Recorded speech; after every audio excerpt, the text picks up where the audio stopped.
오늘은 돌이키고 돌이키라 하는 에스겔 선지자의 예언의 말씀 가지고 함께 은혜를 받고자 합니다.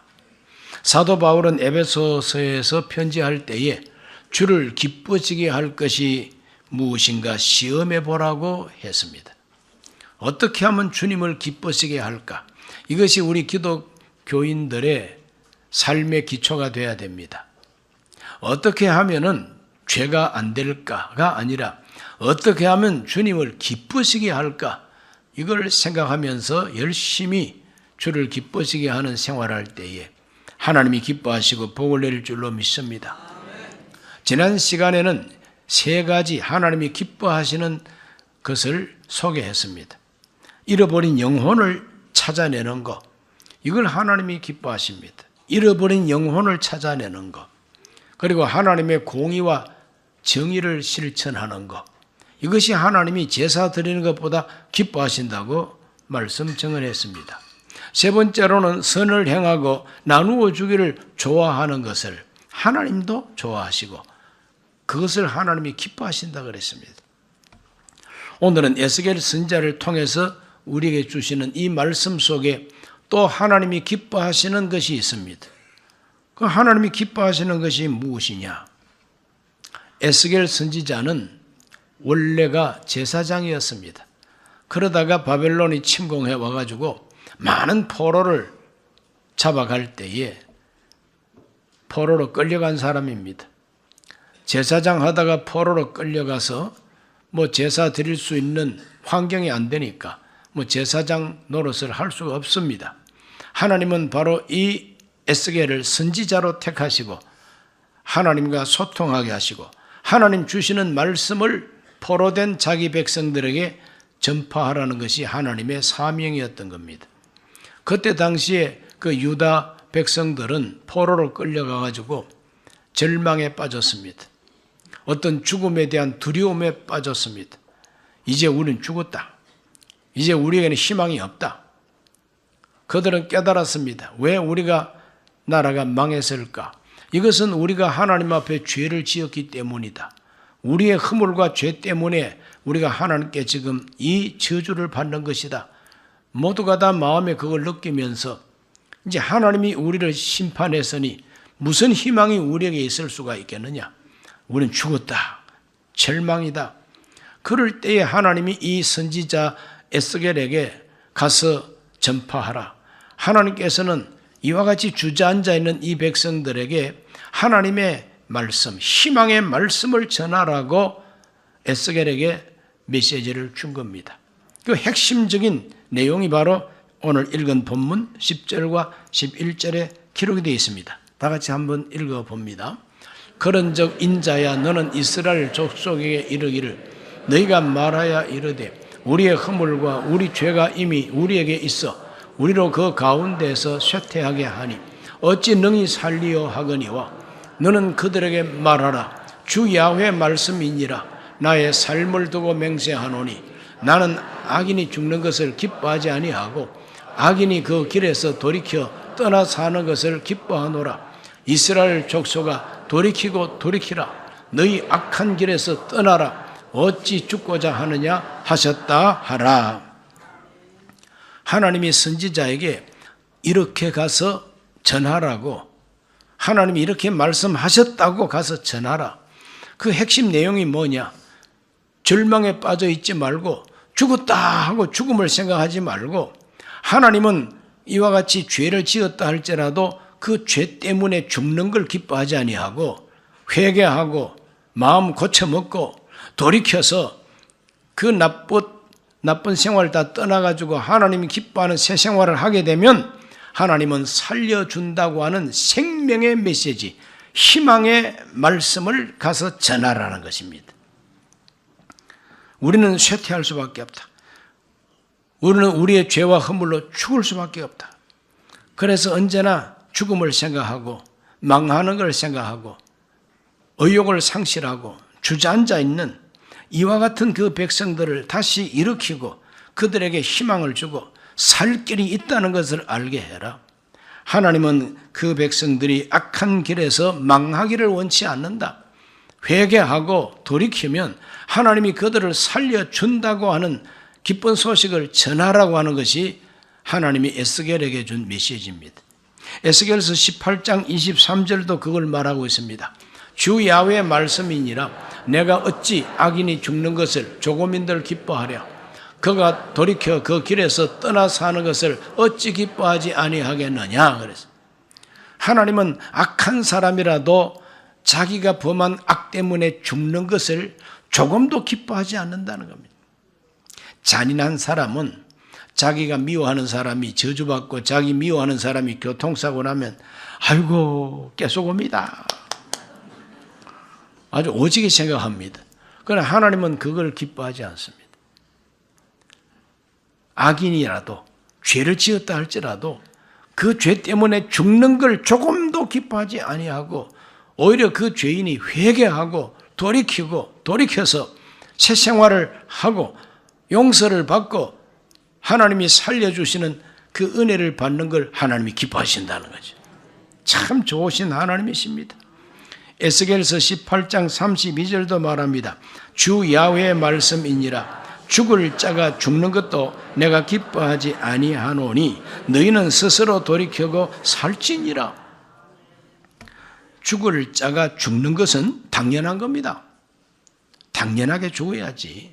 당연하게 깜빵 가야지. 당연하게 손해봐야지. 그러나 우리 하나님은 죽을 자가 죽는 것은 당연하다 할지라도 하나님은 그 당연한 것을 기뻐하지 않는다는 거죠. 당연한 것이 확 뒤집어져 가지고 오히려 살 길이 열리고 오히려 변화가 돼 가지고 새 사람 되는 것, 그것을 하나님은 기뻐하신다는 거죠. 그러므로 하나님이 기뻐하시는 것 중에 아주 중요한 것이 돌이키는 것입니다. 한번 따라 하실까요? 스스로 돌이키고 죄를 떠나 사는 것을 기뻐하신다. 스스로 돌이켜서 죄를 떠나 사는 것을 하나님이 기뻐하신다는 거죠. 그렇게 살기를 원하시면 아멘 하십시다. 돌이켜 사는 걸 기뻐하시는 하나님. 성경에 그런 사례가 많습니다. 돌이키는 것을 기뻐하신다는 하나님의 거룩한 뜻이 역사 속에 실제적인 사건으로 많이 있었습니다. 첫째는 돌이킨 요셉의 형들 이야기입니다. 요셉의 형제들이 12명이었어요. 그 아버지 야곱이 4명의 부인을 통해서 12명 아들을 두었습니다. 그런데 요셉과 그 동생 베냐민은 막내입니다. 그러므로 그 막내 둘을 야곱이 특별히 사랑하고 그 중에 요셉은 채색 옷을 입혀서 자기 상속자라고 생각을 했습니다. 그러니 형들이 기분이 좋을 리가 없죠. A, B, C, D가 막 나오고 E.T. 눈처럼 눈이 부어오르고 막 째려보고 나중에 기회를 봐가지고 잡아가지고 막 때리고 인신매매를 해버렸어요. 팔아버렸습니다. 얼마나 비참합니까? 형들에게 버림받고 형들에게 두들겨 맞고 인신매매 당해서 노예로 끌려갔습니다. 노예 생활을 시작했습니다. 애굽에서. 그러나 하나님의 섭리가 있기 때문에 이 요셉을 사랑하시는 하나님이 비록 노예로 팔려왔지만 하나님이 섭리하셔가지고 팔려온 지 13년 만에 그는 애굽의 국무총리가 됩니다. 최고로 성공한 사람이죠. 그로부터 9년 후에 자기 형들이 흉년을 견디다 못해서 양식을 구하러 애굽에 와서 꿈엔들 생각지도 못한 동생 요셉이 국무총리가 되었을 거라고 생각 못했지만 그 앞에 찾아와가지고 무릎을 꿇고 양식을 구했습니다. 요셉이 보니까 형들입니다. 자기를 때린, 자기를 팔아치운 형들입니다. 그래서 요셉은 얼마든지 원수를 갚을 수가 있었지만 원수 갚기보다는 이 형들의 진실을 알고 싶었습니다. 나를 인신매매한 것을 어떻게 생각하는지 알고 싶고 고향에 떨어져 있는 자기의 피부치 동생 베냐민을 우리 형들이 또 어떻게 해코지 한 건 아닐까, 그걸 알고 싶어서 형들을 시험해 봤습니다. 그 시험해 봤더니 이 요셉의 형들이 돌이키고 또 마음을 고쳐먹고 자기를 인신매매한 걸 후회하고 있는 것을 발견하게 되는 것입니다. 바로 그 이야기가 창세기 42장 21절에 기록이 되어 있습니다. 그들이 서로 말하되 우리가 아우의 일로 말미암아 범죄하였도다. 그가 우리에게 액을 할 때에 그 마음의 괴로움을 보고도 듣지 아니하였으므로 이 괴로움이 우리에게 임하도다. 동생 요셉인 줄 꿈에도 모르죠. 자기들이 하는 말을 못 알아들을 거라 생각하고 자기들끼리 이제 형들끼리 얘기합니다. 우리가 과거에 우리 동생 요셉을 팔아치운 것이 하나님 앞에 이거 죄를 지은 것이다. 우리가 하나님 앞에 범죄하였다. 그때 동생이 액을 할 때에 그걸 우리가 돌아보지 아니하고 매정하게 뿌리쳤더니 우리가 이렇게 정말 참 당하는구나. 이 고통이 우리에게 왔구나. 요셉이 보니까 형들 마음이 달라져서 자기를 인신매매한 걸 후회하고 하나님 앞에 범죄했다고 회개한 증거를 보고 방에 가서 혼자 울었다 그랬어요. 그래도 다행이다. 우리 형들이 마음 고쳐 먹었구나. 울었다 그랬어요. 두 번째 이제 내 막내 동생 어떻게 됐는가를 알기 위해서 너희들의 막내 동생이 있다니까 데려와라. 그 막내 동생 내가 확인해야 양식 주겠다 그럽니다. 그래서 이제 데려왔어요. 데려왔더니 아주 그냥 꾀를 써가지고 너희 동생 베냐민은 내가 인질로 잡아두고 너희 나머지 형제들은 다 올라가라고 했습니다. 그럴 때 유다가 형제들의 대표로 유다가 울면서 자기 동생인 줄도 모르고 그 앞에서 통곡하면서 부르짖습니다. 내 동생 안 데려가면은 우리 아버지가 세상 떠납니다. 내가 대신해서 당신의 종이 될 테니까 내 동생은 놔달라고. 이게 바로 예수님 마음 아닙니까? 대신해서 내가 종이 되겠다. 내가 대신해서 죽어도 죽겠다. 그러므로 내 동생은 살려달라는 거예요. 요셉이 이와 같은 그 형들의 모습을 보고 감동을 받게 됩니다. 창세기 44장 32절로 33절을 다 같이 한번 읽어봅니다. 주의 종이 내 아버지에게 아이를 담보하기를 내가 이를 아버지께로 데리고 돌아오지 아니하면 영영이 아버지께 죄짐을 지리다 하였사오니 이제 주의 종으로 그 아이를 대신하여 머물러 있어 내 주의 종이 되게 하시고 그 아이는 그의 형제들과 함께 올려보내소서. 이제 이와 같이 간청합니다. 만약에 내 동생 데려가지 아니하면 나이 많으신 우리 아버지가 죽게 생겼습니다. 그러니 내가 대신해서 종이 되겠습니다. 나를 잡으시고 내 동생 살려달라는 거예요. 요셉이 감동을 받았습니다. 형들이 정말 돌이켰다. 우리 형들이 마음을 진정 돌이켰다. 내 동생을 극진하게 아끼고 자기 목숨처럼 아끼는구나. 그래서 요셉이 너무너무 감동을 받아가지고 요셉도 마음을 돌이켰어요. 이 형들을 시험해가지고 잘못되어 있으면 형들을 다 죽일 작정도 했겠죠. 원수를 갚을 마음도 있었겠죠. 그러나 그 형들의 진실을 알아보니까 돌이키고 돌이킨 형들입니다. 그래서 요셉도 마음을 돌이켜서 방성대곡 통곡하면서 형들이요, 나는 애굽의 국미총리가 됐지만 당신들이 내버린 동생 요셉입니다. 정말 기급했겠죠. 형들이 자세히 보니까 자기 동생입니다. 그래서 12형제가 얼싸안고 마당에서 통곡하면서 만남의 장소를 만드는 거죠. 하나님이 하늘에서 내려다볼 때에 요셉의 형들이 돌이키고 돌이켰고 요셉도 마음을 돌이켜서 형제들이 얼싸안고 있을 때에 그래 너희 12형제는 모두가 다 나의 택한 백성이 되거라. 그래서 이스라엘 12지파가 그래서 생겨나게 된 겁니다. 하나님은 이와 같이 돌이키는 사람을 기뻐하시고 돌이키기를 원하신다. 돌이키고 돌이키라고 하나님은 말씀하고 계십니다. 두 번째로는 사사시대 이스라엘 백성들의 경우를 보면은 그렇습니다. 이스라엘 백성들이 잘 먹고 잘 살게 됐습니다. 가나안 땅의 새 주인이 됐습니다. 그러면 하나님 더 잘 섬겨야 될 텐데 오히려 하나님 떠납니다. 말씀 던져버리고 우상 숭배에 빠집니다. 하나님은 그들을 때립니다. 왜? 정신 차리라고 때리는 거죠. 그럴 때 그들이 하나님께 매를 맞고 깨닫습니다. 우리가 돌이켜야 되겠다. 마음을 돌이켜서 하나님께 부르짖으니까 그들을 구원해 주셨다는 이야기가 사사기 전체의 핵심 줄거리입니다. 그 중에 한 부분을 읽어봅니다. 사사기 3장 7절로 9절을 다가 읽습니다.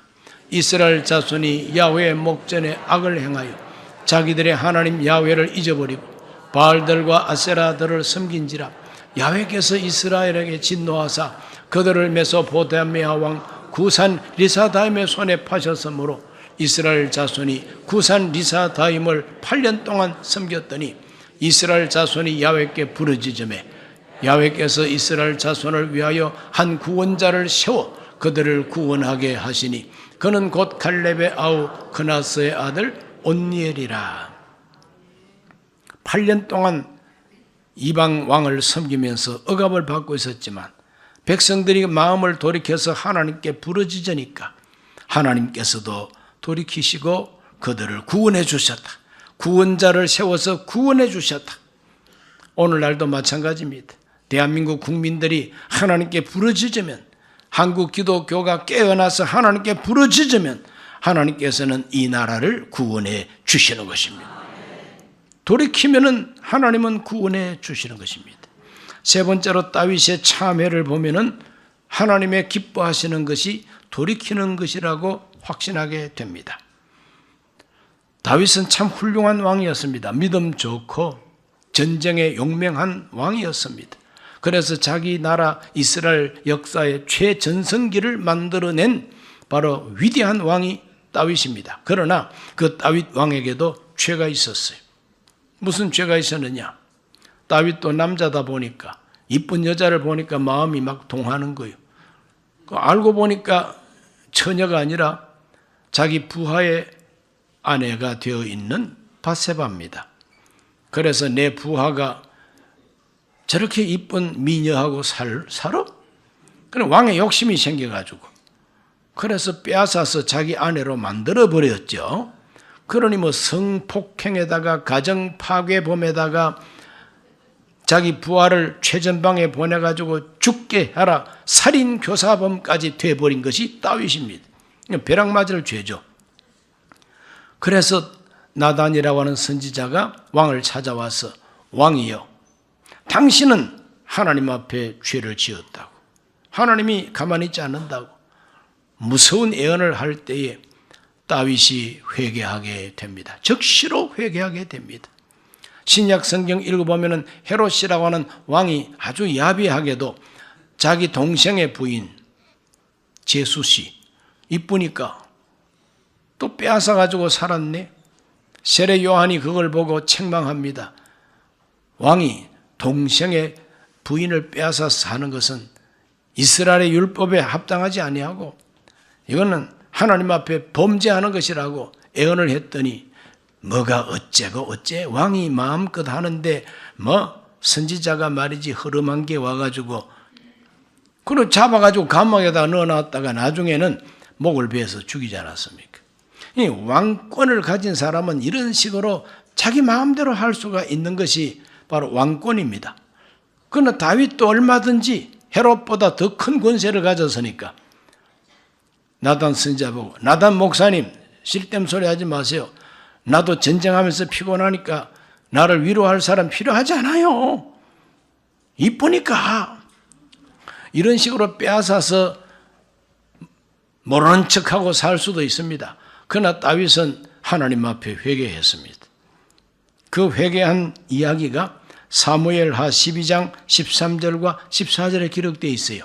다윗이 나단에게 이르되 내가 야훼께 죄를 범하였노라 하며 나단이 다윗에게 말하되 야훼께서도 당신의 죄를 사하셨나니 당신이 죽지 아니하려니와 이 일로 말미암아 야훼의 원수가 크게 비방할 거리를 얻게 하였으니 당신이 낳은 아이가 반드시 죽으리이다.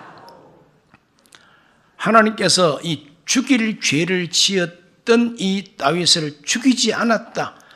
왕권을 빼앗지 않고 계속 왕이 되게 했다. 이것이 바로 하나님이 용서해 주신 증거입니다. 그렇다고 해서 완전히 다 면제해 준 건 아니에요. 바세바와 관계해서 처음 잉태한 아이를 하나님이 데려가시고 그 후로 그 왕자들이 막 난을 일으키기도 하고 다윗의 일평생에 자기 가족 문제로 인해서 눈물많이 흘렸습니다. 그것은 하나님께서 징계하시는 것이었어요. 다윗은 평생에 그것 때문에 참회하고 그것 때문에 늘 하나님 앞에 죄책감을 가지고 하나님이 용서해 주셨음에도 불구하고 다윗은 내가 지은 죄로 내가 이 일을 당한다 이렇게 생각하고 하나님 앞에 참회하면서 살았습니다. 그러므로 비록 죽일 죄를 지었어도 돌이키니까 하나님이 살려주셨다는 거죠. 이것이 하나님의 기뻐하시는 뜻이라고 하는 것입니다. 오늘 예수 믿는 우리들도 마찬가지입니다. 흠도 없고 점도 없고 털어 먼지도 안 나고 그런 깨끗하게 살아가는 크리스찬이 혹 있으면 감사한 일이겠지만 대개의 경우 그렇지 않습니다. 털어 먼지 안 나는 사람이 없다는 속담과 같이 털면은 먼지가 다 떨어지네요. 털면 먼지가 떨어져요. 깨끗한 양말 신고 다니는 것 같지만 양말 벗어서 깎으로 뒤집어 보면 각질이 수두룩하게 떨어지는 것을 경험합니다. 여러분은 깨끗할지 모르지만 저는 각질이 많아요. 그래서 항상 집에서 핀잔을 받습니다. 이게 뭡니까? 창피하지만 이렇게 우리 인간은 허물이 다 있습니다. 그럴 때마다 우리는 하나님 앞에 깨닫고 자백하고 회개하고 돌이키고 하나님께 용서를 구하고 사람에게 사과하고 이렇게 살아야 바로 크리스찬의 삶이죠. 하나님은 돌이키는 걸 기뻐하신다는 걸 믿으시기를 바랍니다. 네 번째, 회개의 복음을 전하신 우리 예수님이 전하신 그 복음 자체가 돌이키라고 하는 메시지였습니다. 마가복음 1장 15절에 때가 찼고 하나님의 나라가 가까이 왔으니 회개하고 복음을 믿으라 그랬습니다. 예수님의 첫 메시지가 회개하라는 겁니다. 회개하고 복음을 믿으라는 겁니다. 오늘 마음을 돌이키고 회개하는 것은 하나님이 기뻐하시는 뜻이라 믿으시기를 바랍니다. 믿으시기를 바랍니다. 탕자라 할지라도 스스로 뉘우치고 탕자라 할지라도 스스로 돌이켜서 아버지를 찾아오면 그 아버지가 절대로 박대하지 않습니다.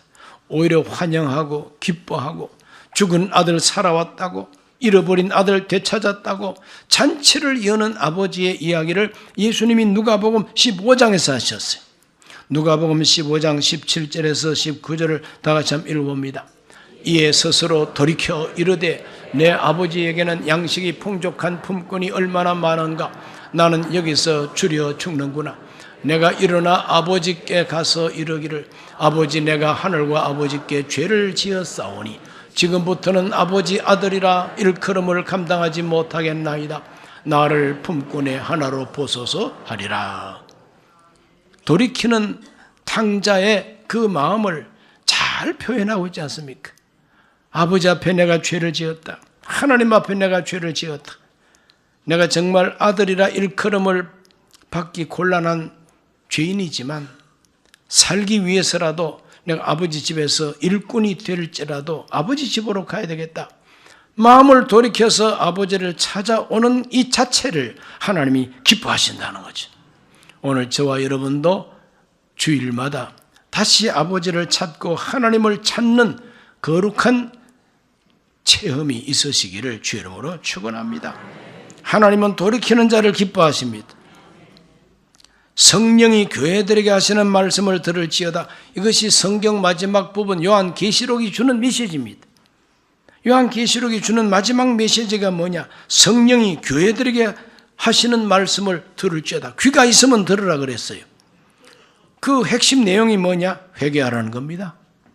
7 교회를 향해서 편지할 때에 칭찬만 듣는 빌라델비아 교회, 환난만 당하는 바로 스무나 교회, 이 두 교회를 빼놓고 5교회를 향해서는 몽땅 회개하라고 하나님이 강조합니다.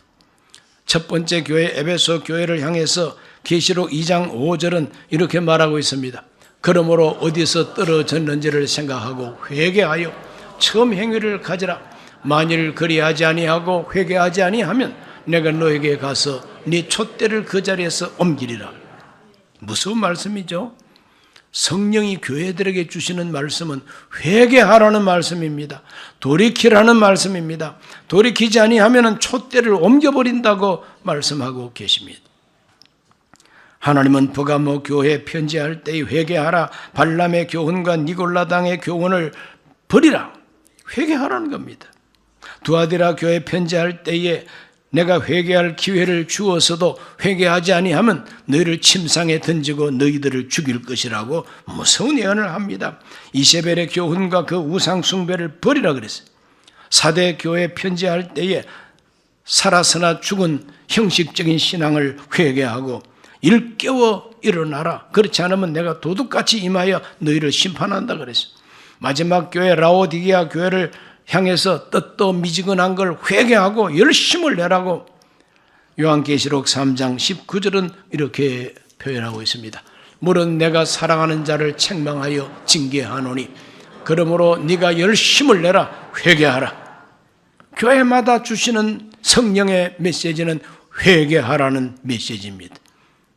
그리고 이기는 자에게는 하나님께서 큰 상을 준다고 약속도 주는데 누가 이기는 자냐? 누가 이기는 자냐?